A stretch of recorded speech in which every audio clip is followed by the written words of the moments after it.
దేవుని నామానికి మహిమ కలుగును గాక. ప్రియ దేవుని బిడ్డలారా, ప్రతి ఉదయకాలం ఆత్మీయంగా వాగ్దానాలు ఇచ్చి దేవాన్ని దేవుడు బలపరుస్తున్నాడు కదా, ఒక వాక్కునిచ్చి లేవనెత్తుతూ ఉన్నాడు కదా దేవుని బిడ్డలారా.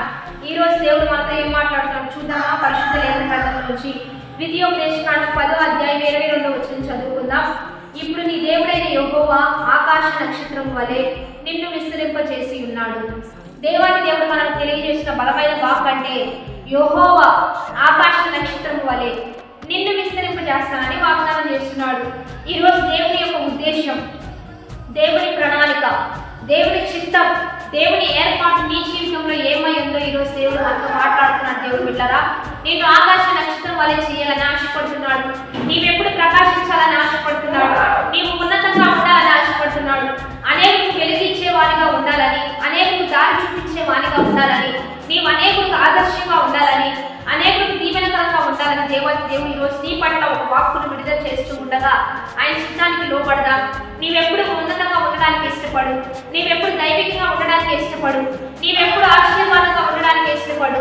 ఎందుకంటే నీ పట్ల దేవుని కృప ఏమై ఉందంటే నీవు ఉన్నతమైన గొప్పగా ఆకాశ నక్షత్రం వలె ప్రకాశించాలి.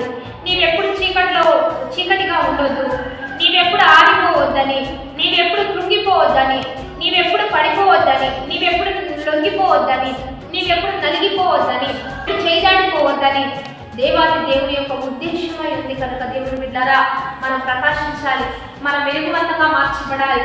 దేవుని లోకంలో వెలుగై ఉన్నాడు. ఆయన బిడ్డలమైన మనం కూడా వెలుగునిచ్చువాడిగా ఉండాలి. వెలుగు రావడంతోనే చీకటి పారిపోతుంది. దేవుని బిడ్డలారా, చీకటి కార్యాలు పారిపోతాయి. కాబట్టి మీరు ఎప్పుడు దేవుల్లో వెలిగించబడుతూ ఉంటే మిమ్మల్ని బట్టి చీకటి పారిపోతుంది. చీకటి కార్యాలు ఎంత మాత్రము కూడా మీ జీవితంలో పనిచేయవు. మీరు ఎక్కడ అడుగు పెడితే అక్కడ దీవెన ఉంటుంది, ఎక్కడికి వెళ్తే అక్కడ ఆశీర్వాదం ఉంటుంది. మిమ్మల్ని బట్టి ఆ ప్రాంతానికి దీవెన ఉంటుంది, మిమ్మల్ని బట్టి మీ కుటుంబానికి దీవెన ఉంటుంది. అందుకనే ఎప్పటికప్పుడు ప్రకాశించడానికే సిద్ధపడండి. బుద్ధిమంతులైతే ఆకాశ నక్షత్రంలో పోలిన వారే జీవిస్తారని దేవుడు తెలియజేస్తూ ఉండగా ఒక నక్షత్రం మన కొరకు ఉదయించింది.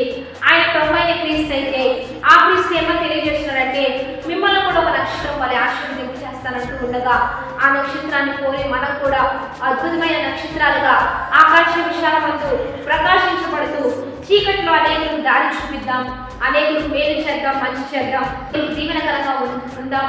వాగ్దానాన్ని బట్టి ప్రార్థన చేద్దాం. పరిశుద్ధ మహోన్నత గొప్ప దేవ, ఈ దినము మీరు మాకు ఇచ్చిన బలమైన వాక్కును బట్టి మీకు మహిమ. మీరు ఎంతగా మమ్మల్ని బలపరుస్తున్నారో ఆ ప్రతి వాగ్దానాన్ని బట్టి మీకే మహిమయ్యా. మమ్మల్ని ఆకాశ నక్షత్రాల వల్ల ప్రకాశింప చేయండి. మీ చేతులకు మమ్మల్ని ఇస్తూ ఉండగా అనేకులకు దారి చూపించే వారిగా ఉన్నతంగా పెట్టయ్యా, క్షేమంగా ఉంచాయ్యా, అద్భుతంగా ఆశీర్వదించి బర్త్డేస్, మ్యారేజ్ చేసిన వారికి దీవెనలు ఇవ్వయ్యా. వారికి శుభములు ప్రకటిస్తూ వృత్తి, వ్యాపారాలు, చేతి పనులు, పరిశ్రమలు, పరిస్థితులు, మరి ప్రతి ఒక్కరిని ఉద్యోగాలు, వారికి ఉన్న సమస్యలను జీవించి దీవెనకరంగా ఉంచి వెలుగువంతంగా మార్చాయి. ఉన్నతంగా వారిని ఆశీర్వదింపు చేయమని నజరేయుడైన యేసుక్రీస్తు నామం పేరిట అడిగి వేడుకొని ప్రార్థిస్తున్నాము గొప్ప తండ్రి, ఆమేన్. మంచిగా లైక్, షేర్, కామెంట్ చేసి దైవికంగా సిద్ధపడండి. దేవుని బిడ్డలారా, మరి 18 మంది పంపించండి. ఉదయకాల ఆరాధన 4 గంటల నుంచి 5 గంటల వరకు కలుసుకోండి. దేవుని నామాన్ని మహిమపరుద్దాం.